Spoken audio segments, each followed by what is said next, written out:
Bem-vindo ao Papo Espírita, a espiritualidade na sua vida.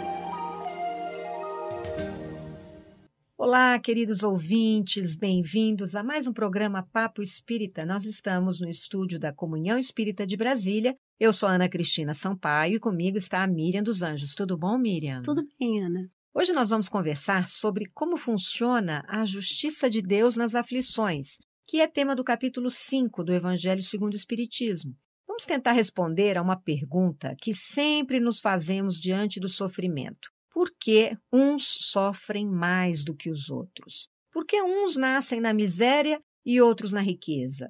Por que uns nada conseguem ao passo que os outros possuem de tudo? Ou seja, como explicar que o bem e o mal sejam tão desigualmente repartidos e que pessoas boas sofram enquanto as más às vezes prosperam?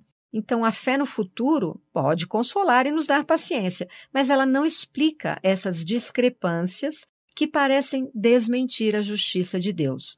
No entanto, se nós admitimos que Deus é soberanamente justo e bom, ele não poderia agir caprichosamente nem com parcialidade. Então, nós vamos começar perguntando: existe justiça no sofrimento, Miriam? O início da resposta é sim. Mas, vamos trabalhar um pouquinho esse sim, né? As perguntas que você começou, que estão no Evangelho, no capítulo 5, é perguntas que muitos fazemos, né? Porque não compreendemos. E essa falta de compreensão, ela tem muito a ver com as nossas crenças, com os nossos valores. Quando nossa crença e valores estão priorizados nas questões materiais, então, na vida que eu levo, como se essa vida me desse uma eternização dos meus momentos, como o que fosse mais importante para mim é o agora material, eu deixo muito de lado a questão da espiritualização, ou seja, o meu lado espiritual, o meu ser imortal, que é o espírito, ele deixa de ser questionado no sentido de o que é o espírito, se sou imortal, o que isso representa. Então, a nossa visão fica realmente muito limitada. Numa visão limitada do agora, eu enxergo exatamente essas perguntas que não entendo. Parece que as coisas ruins prevalecem sobre as coisas boas. Lembrando, Ana, que justiça é o respeito que nós devemos ter ao direito de cada um. É bem aquilo que Jesus nos deixou como mandamento, né? Amar a Deus sobre todas as coisas, mas amar ao próximo como a nós mesmos, ou seja, fazer aos outros todo o bem que gostaríamos de fazer. Quando achamos que o mal prevalece sobre o bem, sempre me recordo uma palestra que eu ouvi do Haroldo Dutra, que é um palestrante espírita, que ele diz: quando eu desejo para mim segurança, felicidade, amor, paz, saúde, se eu desejo só para mim, eu estou agindo de uma forma errônea. Eu estou sendo egoísta, estou agindo mal. Mas se eu quero essas mesmas coisas a ser compartilhada com os meus outros, né? Então aí eu estou conseguindo ser caridoso. Então eu estou começando no caminho do bem. E sofrimento, na verdade, tem tudo a ver com o nosso orgulho ferido, com a ambição frustrada, com a ansiedade da avareza, a inveja, com ciúme ou qualquer outra paixão que tortura a nossa alma. E como Deus é justo, e que nada acontece ao acaso, se hoje sofro, é consequência de algo que me acontece enquanto procedimentos atuais ou anteriores, com minhas atitudes perante as dificuldades.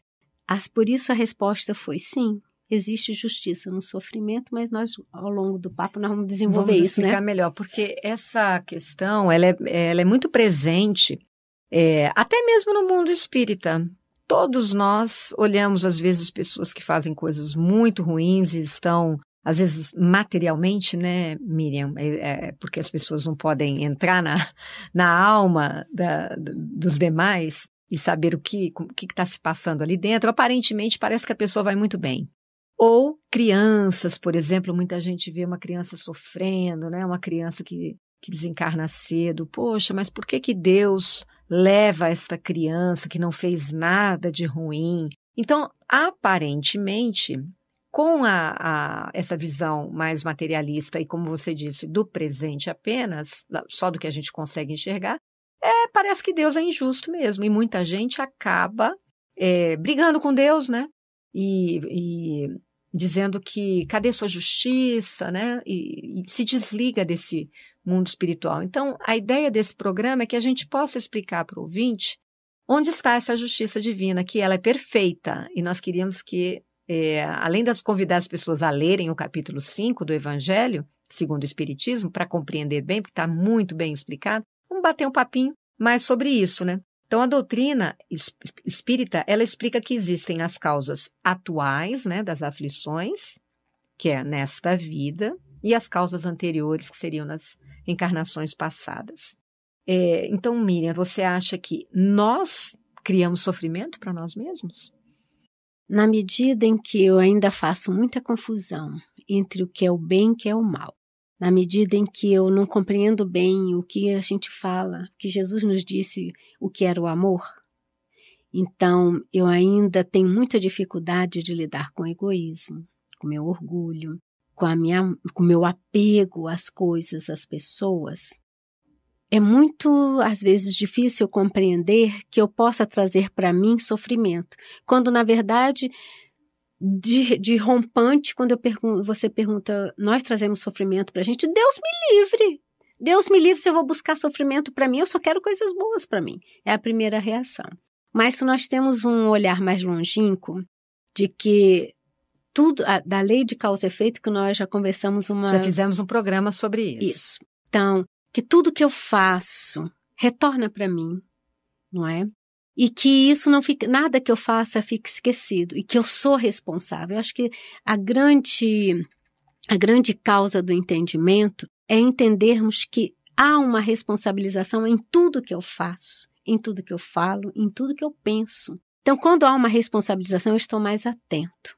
Então, se eu estou mais atento, embora ainda tenha minhas dificuldades de lidar com meus lados equivocados, eu vou procurar corrigi-lo. Por quê? Em cada atitude errônea, eu posso estar criando para mim instrumentos, ferramentas que possam retornar com eventos desagradáveis, com sentimentos ruins que possam chegar até a mim. E aí chega na questão do que você falou, o sofrimento que nós trazemos, conscientes ou não, daquilo que estamos fazendo hoje no presente, nesta vida que nós estamos reencarnados, ou de atitudes passadas.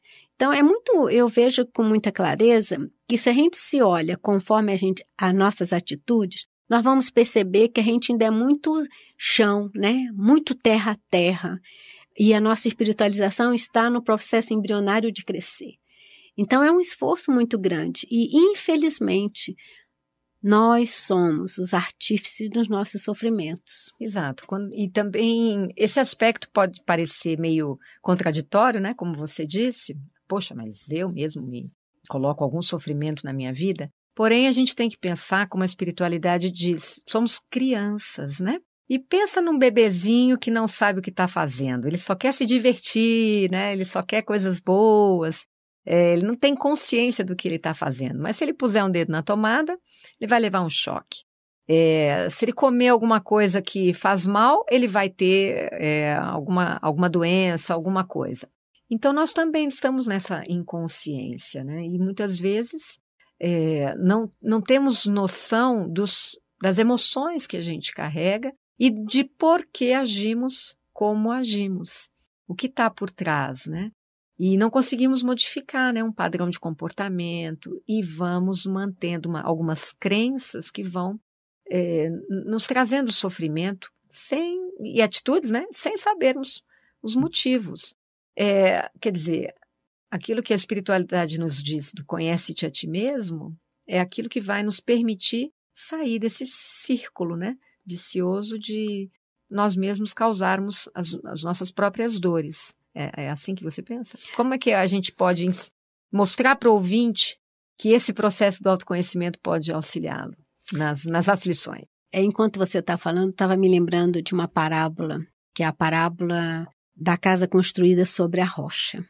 Então, nessa parábola, que está tanto em Lucas quanto em Mateus, eu sou muito ruim de lembrar capítulo e versículo, mas eu sei que está nos dois. É uma parábola que Jesus diz que o homem prudente é aquele que coloca os alicerces da sua casa coloca o alicerce em terreno sólido como a rocha. Porque quando vem a tempestade, a casa permanece. E aquele imprudente ou insensato é aquele que não usa do alicerce, constrói a casa na areia e vem a tempestade e retira. Trazendo um entendimento mais para a gente aqui. O alicerce é tudo que a gente consegue fazer de entender os ensinamentos do Cristo. O que é o bem, o que é o mal, o que é a caridade, o que eu devo fazer em prol de mim mesmo, em prol dos outros. É onde nós encontramos na essência do Espiritismo. É todas essas informações. Quando nós colocamos esses alicerces em cima de algo sólido, porque a rocha é uma pedra sólida e imutável. A única coisa que há de imutável são as leis divinas, que são imutáveis. Então, vamos conhecer o que são essas leis divinas? Então, quando a gente tem o alicerce do Evangelho, em que a gente compreende, sai da compreensão do racional para aplicar na nossa vida, ou seja, experienciar, vivenciar, para no final exemplificar, não é? Qualquer dificuldade ou aflição, como queiramos chamar, que nos chegue, nós temos essa alicerce que nos mantém de pé e firme. Mas quando a gente fica só nas orações, quando a gente fica só naquele palavrório enorme, tem uma parte do Evangelho segundo o Espiritismo, que eu também me recordo agora, que é o capítulo 18, se não me engano, é o que fala sobre muitos chamados e poucos escolhidos. Ele vai perguntar que para nós cristãos, aquele que aceitamos, né, os ensinamentos do Cristo, é muito mais do que conhecer, né, os seus exemplos, os seus ensinamentos, é praticar, né? E aí ele vem perguntando se seríamos cristãos, só aqueles que fazemos orações enormes, que frequentamos as nossas instituições religiosas, mas, no entanto, não fazemos um único ato que possa nos controlar, que nós possamos diminuir, melhor dizendo, nosso orgulho, nossa vaidade, nosso apego, né?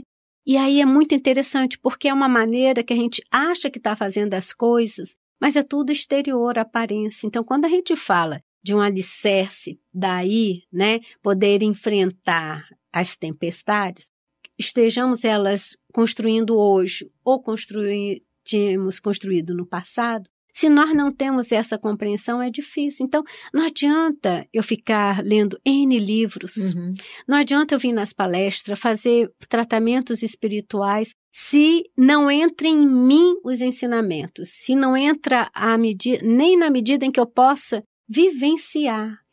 Então, fica tudo no exterior. Quando vem o baque, vem o desespero, vem o desânimo, vem a depressão, vem uma série de coisas, porque eu não consegui ainda formar alicerces firmes. Eu estou me lembrando de um caso que eu vivi agora, essa semana passada, comigo, né? Eu leio tanto, né? Estamos aqui debatendo sempre, aprendendo, vendo palestra. E, no entanto, eu passei por uma situação em que eu fiquei muito chateada com a atitude de uma pessoa. Preferi não tocar mais no assunto. Eu percebi que eu estava sendo agressiva e me recolhi. E aquilo me chateou muito. E aí veio para mim o entendimento de que eu estava sendo extremamente egoísta, porque era uma atitude que eu não esperava, eu estava esperando de uma outra forma, não veio, eu me decepcionei, fiquei irada. Bom, depois eu comecei a refletir e caí no choro quando eu percebi que eu estava sendo extremamente egoísta, que cada um tem a sua visão, a sua vida, cada um se conduz, e eu queria que aquela pessoa conduzisse a sua vida conforme a minha visão própria. E a pessoa não conduziu, a pessoa tem o seu livre-arbítrio. Não importa quem está certo, eu não posso me chatear e causar aflição a mim e a outra pessoa por conta disso, por orgulho, por egoísmo, pura vaidade. Então, quando eu me dei conta daquilo, não vou dizer que foi fácil, não, porque eu não estava imaginando que eu ia cair em mim mesma naquela situação, né?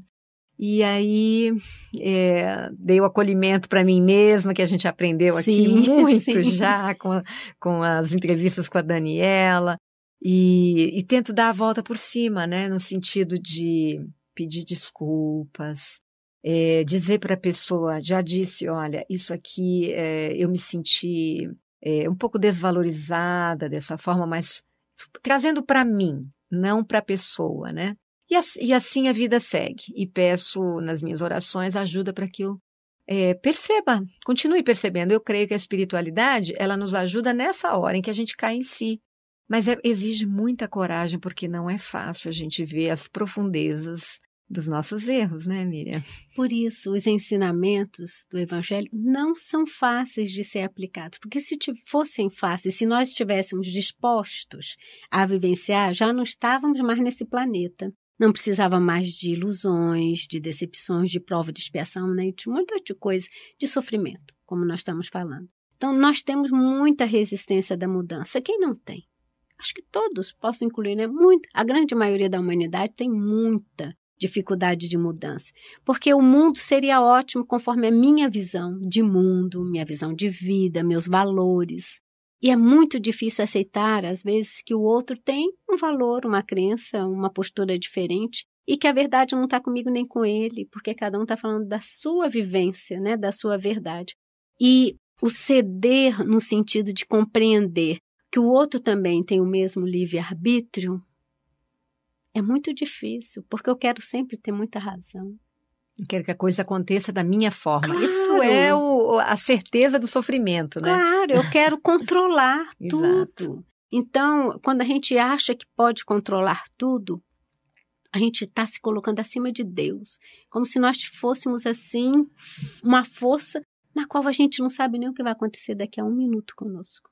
Nem isso a gente sabe. Então, por que a gente é tão prepotente, né? Eu acho que na época das cavernas, isso era importante de sobrevida daquela colônia, daquele grupo. Mas hoje, eu acho que hoje nós já estamos numa outra fase em que a razão começa a dar sentido às emoções. Precisamos nos olhar, como você falou, né? Então, nós estamos conversando aqui sobre as causas atuais das aflições, né? Para mostrar que existe sim, a justiça divina é perfeita e que a gente mesmo, com as nossas próprias atitudes, causamos os nossos sofrimentos. Mas também existem as causas anteriores, porque o Evangelho fala sobre isso, que são causas oriundas de vidas passadas nossas. A pergunta que eu quero deixar para o próximo bloco, Miriam, é como que nós podemos compreender se sofremos hoje por causa de más atitudes em outras vidas. Porque muita gente, no meio espírita principalmente, está sofrendo alguma coisa e não reputa a causas atuais, né? Isso aqui é de vidas passadas, eu devo ter sido uma péssima pessoa. Porém, a espiritualidade diz, 80% a gente causa agora mesmo, sim, nesta vida. E podemos atuar imediatamente nessas causas. E não esperar que a gente cumpra um ciclo novo. Ou esperar a próxima encarnação. Ou esperar a próxima encarnação. Nós vamos responder essa pergunta no próximo bloco. Estamos falando, existe justiça no sofrimento? É 1 minuto só.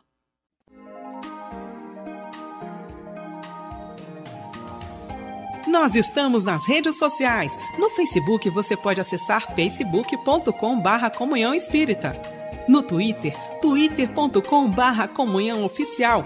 Estamos também no YouTube. Acesse youtube.com/Comunhão Espírita de Brasília. E siga o nosso Instagram, @Comunhão Espírita. Acompanhe, divulgue e participe de nossas atividades. Voltamos ao Papo Espírita. Hoje estamos falando sobre existe justiça no sofrimento?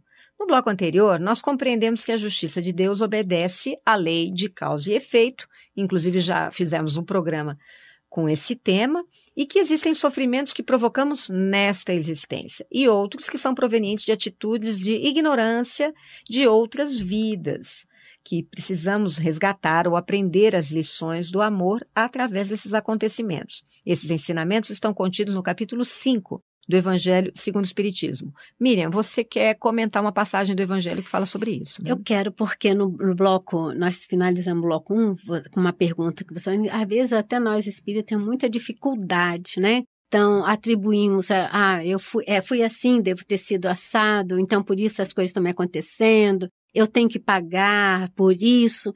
Também é muito comodismo da nossa parte entender que as nossas aflições têm uma causa passada que eu não me lembro, grande parte não me lembro, e que aí eu fico justificando que ainda hoje sou assim porque no passado, na vida anterior, talvez tenha feito isso ou aquilo, ignoro, né, o que estou fazendo hoje, ou percebo o que eu estou fazendo hoje, mas sabe, ainda não é tempo de fazer. É muito comum, né? As pessoas falam, não, isso eu vou resgatar na próxima vida. Pois é, então a gente está sempre postergando, adiando as nossas responsabilidades. Exato. E o que eu queria ler para você, Ana, porque no capítulo 5, né, no qual nós estamos conversando, ele vai falar das causas atuais das aflições, mas penso muito que atual ou anterior tem tudo a ver com essas atitudes que eu me permita ler aqui no programa.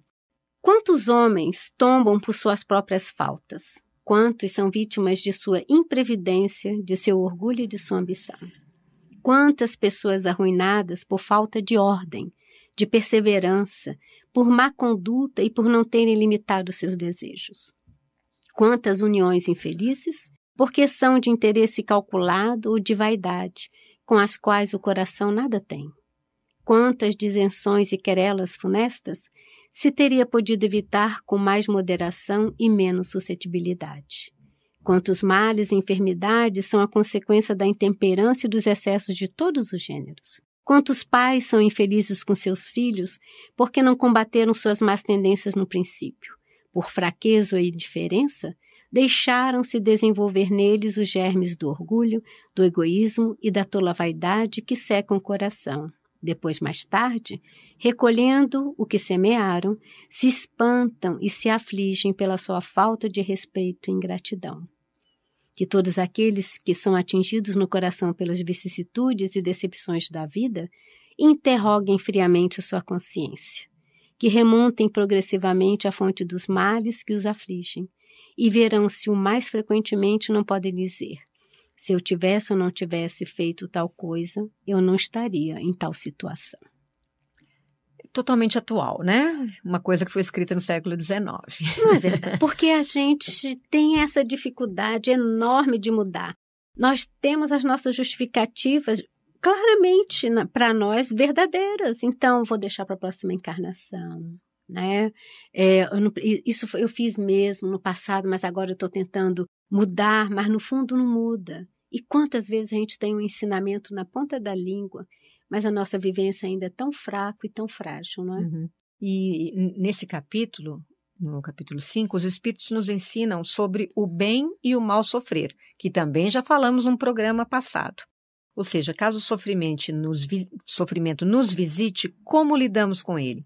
E eles também dizem que a felicidade não é deste mundo. Quer dizer que a gente nunca será completamente feliz, Miriam? Completamente feliz nesse mundo de provas e expiações ainda não. No Livro dos Espíritos, na questão 920 em diante, que fala da felicidade e da infelicidade relativas, e especialmente na 922, ele vai dizer que para a vida material, a felicidade é a posse do necessário. Ou seja, estamos valorizando hoje em dia o supérfluo. Nós estamos querendo, desejando, nos matando e matando aos outros em nome do supérfluo, daquilo que passa do necessário para nós. E para a vida espiritual, a felicidade é a consciência tranquila e a fé no futuro. O que ele está dizendo? Para o ser que somos imortais, a consciência tranquila é estarmos fazendo, em qualquer situação onde estejamos, em qualquer lugar, fazendo o nosso melhor, independente a quem seja, fazendo o bem da nossa melhor forma e seguindo os ensinamentos do Cristo. E fé no futuro é a certeza de que nós não morremos na morte do nosso corpo físico. Somos uns seres imortais, né? Que sobrevivemos a esses eventos, que não é novidade para ninguém. Mas, no entanto, nós também já conversamos sobre a questão da morte aqui, não é? Uhum. Nós focamos sempre na coisa negativa, porque muitas vezes é muito mais fácil da gente aceitar com o olhar da tragédia. Quando eu olho a coisa pelo lado da tragédia, eu justifico N vezes, N coisas. Mas quando eu olho com o olhar da responsabilização, eu sempre me pergunto, o que eu posso fazer para mudar? Perfeito. E nós chamamos de desgraça, né, Miriam? Quando a gente tem uma situação muito penosa a enfrentar. Mas os espíritos explicam que a verdadeira desgraça está nas consequências dos nossos atos e não nas dificuldades que enfrentamos. Vamos explicar melhor essa questão para o ouvinte? Tá, eu retorno só naquela parábola, né, da casa construída sobre a rocha. E lembrando, o que é que nós temos de alicerce que nos mantém firmes na hora da tempestade que chega a todos nós? Que é a desgraça. Que é a desgraça, que é a tragédia, que é as aflições. A gente dá N nomes, né?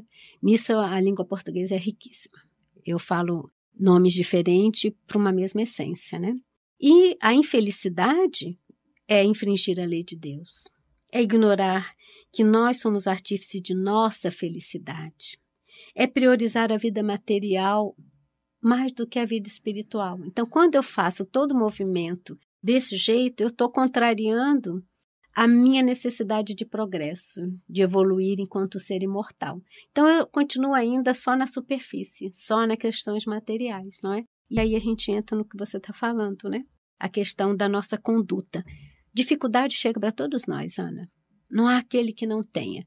E a dificuldade vai chegar na medida da sua necessidade de aprendizado. O outro palestrante, que é o Alírio de Cerqueira Filho, ele fala que, às vezes, a gente fala de dificuldade, de aflições, mas ele usa uma outra palavra que é mais suave, talvez a gente abrigue melhor. Ele chama de aprendizados, desafios, experiências, desafios. Quando nós sabemos que essas experiências nos virão para nos testar coisas que ainda não aprendemos, paciência, amor, né, perseverança, humildade. Isso, tem uma série de coisas que a gente precisa aprender. Elas chegam nessa medida. Então, qual é a minha conduta perante essas experiências? Certo. O que importa é como eu me comporto ao vivenciar uma experiência muito dolorosa. Claro, eu quebro o pau da barraca, desisto, esperneio na rebeldia, ou me isolo e acho que sou a pessoa mais terrível do mundo no sentido de incapaz de vencer qualquer coisa. Mas a gente aprende na doutrina e nos ensinamentos do Cristo que há uma força maior que nos guia, que é Deus. E mais do que isso, nada nos chega de aprendizado que nós não sejamos capazes de vencer essas dificuldades. Somos amparados sempre. Agora, vencer ou não parte de uma outra premissa que é a vontade. Então, a gente, às vezes, tem um esforço, a vontade, né? A vontade, o desejo. Eu tenho o desejo de melhorar, dessa vez eu vou controlar o meu comportamento compulsivo em qualquer das áreas, mas eu tenho apenas o desejo. O desejo é aquilo que eu quero. Mas partir do desejo para a vontade, que é aplicar meu desejo em ação, já é outra dificuldade, não é? Então, deixar de ter comportamentos compulsivos, às vezes, é difícil, mas é necessário. E a gente tem essa força. A gente esquece que há em nós toda a força para superar qualquer aflição, né? Esse ensinamento é fantástico, né? Agora, tem uma outra coisa que a gente fala muito, e o Evangelho cita bem dessa forma, por isso eu vejo tanta atualidade no Evangelho, né? Se fosse um homem bom, teria morrido. Essa é uma fala que está nesse capítulo 5 do Evangelho e que todos nós pronunciamos ainda hoje. E os Espíritos dizem que sim, se trata de uma verdade. Como a gente explica isso? Se fosse um homem bom, teria morrido. Bom, entendo que se fosse um homem bom é aquele em que vivencia, né, os ensinamentos do Cristo. Se ele vivencia, então ele deve ficar aqui na Terra, né? Passando por aflições, por uma série de coisas só porque ele é bom, e aquele que é mau, que está, né, no caminho desvirtuado, não mereceria, então, cessar também? Então, é porque a gente fica olhando o presente, então na morte do bom, a gente não considera que ele cumpriu a tarefa dele. Que, né, uma vez cumprida a sua tarefa, e lembrando que a Terra é uma prisão, né, vamos dizer assim, por que ele não pode ser liberto e voltar para a pátria maior, continuar a sua vida? Porque ele foi tão bom que ele cumpriu com as expectativas o que se esperava dele, né? É muito limitada mesmo a nossa visão, né? E também é a questão de que também somos muito egoístas no julgar, né? Que um deva morrer, o outro não deva, um deva... Nós fazemos isso hoje terrivelmente quando a gente fala dos imigrantes buscando um canto. Uai, se o bom não deve morrer e o mal sim, o que nós estamos fazendo de real? Ou nós estamos nos condoendo, vendo, coitado dos imigrantes, tal país não recebeu, meu Deus. Eu fico no meu Deus. Eu não sou capaz de uma oração, não sou capaz de me mover. Então, é nesse julgamento, né? Por que o bom morre e o mal fica? É muita egoísmo da nossa parte achar que as pessoas boas não merecem, no cumprimento das suas tarefas terrestres, retornar ao plano, né? Ao plano espiritual, e da mesma forma achando que só aqueles que devem sofrer são aqueles que no nosso julgamento estão procedendo mal. Eles também estão em aprendizado.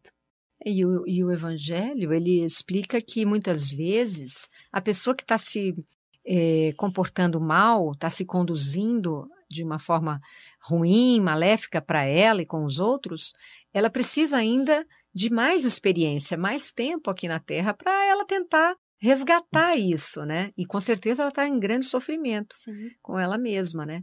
E às vezes uma pessoa, uma alma já muito mais evoluída e boa, ela vem para um pouco tempo, para alguma coisa muito específica e ela retorna, né? Então, como você disse, nós queremos ser deuses, né? Queremos dizer quem é que tinha que ir, quem é que não tinha, e de preferência que o mal que vai embora. Mas, às vezes, o mal, se ele vai embora, Deus estaria tirando a oportunidade dele de tentar melhorar, porque todo mundo pode melhorar, né? E a gente condena. A pessoa, ela cometeu um erro e ela é condenada por nós até o final. Como uma vez eu ouvi que Judas até hoje é malhado, né? Sim. Como se ele ainda fosse o traidor de Jesus. E Judas já é um espírito muito elevado, porque ele já teve a oportunidade de passar por muitas outras vidas e sofrer e resgatar e aprender as lições, e hoje ele é um espírito bem mais evoluído que nós, que estamos aqui malhando supostamente Judas, né? Sim. Então, a justiça divina, ela funciona meio que assim também, ela dá oportunidade para que as pessoas, não, pera lá, eu errei. Deixa esse espírito mais um pouquinho aqui, porque podem vir outras situações em que ele vai acertar. Então, às vezes, não terminou ainda a sua experiência, né? Na verdade, Sim. É isso. Sim, eu acho que bons ou ruins. Todos têm oportunidades de seguir a nossa caminhada, que é de evoluir, né? A lei do progresso é para todos nós. Uns levam mais tempo, outros levam menos tempo. É igual o filho, se nós quando éramos crianças, na época do estudo, quando os pais nos cerceavam de determinadas coisas que nos eram prazerosas, que gostávamos, porque a gente precisava estudar para vencer aquele ano escolar. Aquilo para a gente era aflição. Por que eu não posso descer para brincar? Por que eu não posso estar com meus amigos? Eu tenho que estudar. Só que o pai está vendo além da necessidade de, quando ele for adulto, daqueles ensinamentos, de proporcionar oportunidades de vida melhor, né? Mas ele ainda é uma criança, não está entendendo, está olhando hoje. E quando a gente pensa que o bom deve viver sempre e o mal deve ser extinto, né? Deve morrer, né? O que nós estamos fazendo com o nosso bem, né? Bem comportar, bem pensar, e com nossos equívocos? Como é que a gente traz essa pergunta, o bom não poderia morrer no lugar do mal? Como é que a gente está tratando? Porque todos nós ainda temos aquilo de virtudes que hoje já desenvolvemos um pouco mais, mas creio eu que em maior volume, as nossas dificuldades. Vou chamar de mal só para estar no mesmo contexto. Quanto do mal eu tenho conseguido matar e quanto do bem eu tenho feito que ele sobreviva para que eu de fato seja melhor? É um julgamento que a gente não tem como fazer, né? Mas fazemos o tempo inteiro, desde sempre, né? Sim.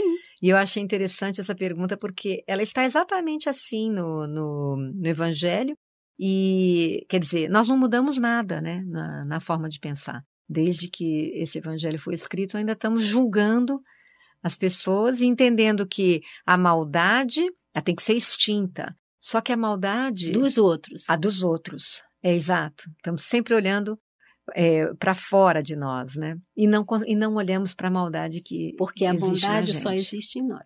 Não é? Nós somos assim, a gente só olha para o nosso pequeno universo. Né? Exaltamos demais a nossa bondade, né? A nossa suposta bondade. Porque olhar para as nossas maldades, como o exemplo que eu dei de mim mesma, né, que foi muito recente, eu me dei muito conta, né, do meu egoísmo ainda presente, e é terrível, eu senti uma dor muito grande ao perceber como é que eu estava agindo.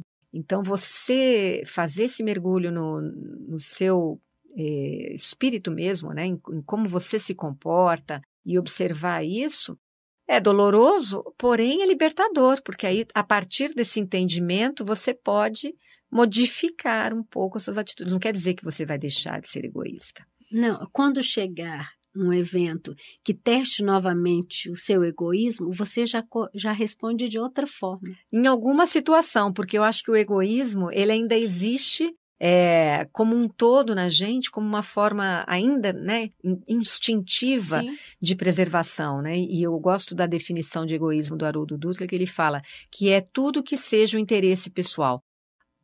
Poxa, tudo é interesse pessoal no mundo em que a gente vive. São pessoas, missionários, que a gente cita os nomes, né, que não tiveram o interesse pessoal. Mas aí é que está. Até que ponto você está bancando a sua mudança? Porque a gente acha justificativa. No mundo em que estamos, olha só, como, né? No mundo em que estamos, nós somos chamados muito a ter. Porque no mundo em que estamos, o importante é não ter alicerce, é estar na areia, nossa casa, no material, naquilo que é temporário, naqueles valores que não me levam a absolutamente nada, porque quando eu desencarno, nada levo do que eu estou dando de valor. Então, isso é justificativa para que eu não mude. Não, ou justificativa para que você, o que eu me refiro é que nós vamos ter dificuldade de tirar isso. Isso não vai ser retirado de nós como por milagre. Nós vamos atacando essas ações egoístas, ou, né, estamos falando do egoísmo, sim, aos pouquinhos, à medida em que vamos tomando consciência delas, né? Mas vou voltar aqui lembrando do Livro dos Espíritos, quando diz que como é que o homem poderia vencer as suas más inclinações? E que responde, por um pequeno esforço, que sim, é a vontade, mas muito pouco de nós exerce a vontade, não é? Exato. Então, assim, quando a gente está atento a nós, né, tudo que você falou é isso mesmo. Quando a gente está atento a nós, a gente, poxa, fiz de novo, mas aí já está mais alerta. Na próxima vez, está um pouquinho mais alerta. Talvez a sua reação não seja tão intensa, ela poderá vir, mas não é mais tão intensa, porque você já está um pouco mais atento. Mas já está, mais do que eu quero ficar melhor, mais do que o querer, está na vontade. É o desejo de ser melhor em ação. E isso é um processo que nós encarnamos, desencarnamos, encarnamos, desencarnamos, tentando aplicar isso que hoje, graças à doutrina espírita, já não chega no nosso nível racional, intelectual, de compreender isso, né? Isso vai chegar no futuro, né? Há um entendimento mais profundo no sentido de atuarmos, né?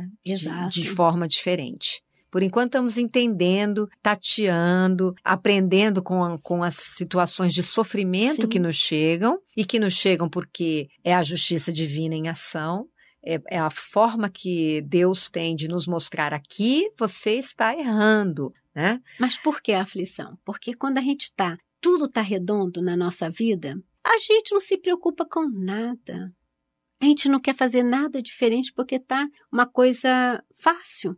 Por que vem as aflições? É tirar dessa inércia do tudo redondinho para reavaliarmos o nosso propósito maior. Exato. E é a perfeição, né? É assim que a gente aprende. Um dia até agora não descobrimos melhor forma, né? Não. De aprendermos. A não ser pelo amor que vamos aprender em breve. Em breve. Bom, o Papo Espírita vai ficando por aqui. Esperamos que os ouvintes tenham gostado do nosso tema, tenham compreendido melhor. Escrevam para a gente, caso vocês tenham temas a sugerir, queiram fazer algum comentário. O nosso e-mail é radio@comunhãoespírita.com. E o nosso programa Papo Espírita vai ao ar às terças pela Rádio Comunhão, na internet, e às quintas pelo canal da Comunhão. No YouTube você se inscreve, toca lá no sininho, que você vai receber um alerta de toda vez que sair uma nova produção da nossa Casa Espírita. Pedimos a Miriam, por favor, pode fazer nossa prece de encerramento? Obrigada a todos e até a próxima. Deus nosso Pai, nossos mentores, nós agradecemos esse papo espírita da noite de hoje, do dia de sempre que será, quando nós olhamos para as nossas próprias aflições com um olhar mais amoroso. Para isso, Pai amor, nos ajude a entender melhor os nossos propósitos, além da vida material. Sê conosco nos nossos momentos de aflições, lembrando que podemos superar, permanecermos firmes e fortes, porque a nós é dado e está em nós a força para superar. Mas não nos deixe esquecer que para vencer tudo isso, precisamos primeiro de disciplina. Precisamos de planejar o que desejamos, colocar em ordem as nossas prioridades.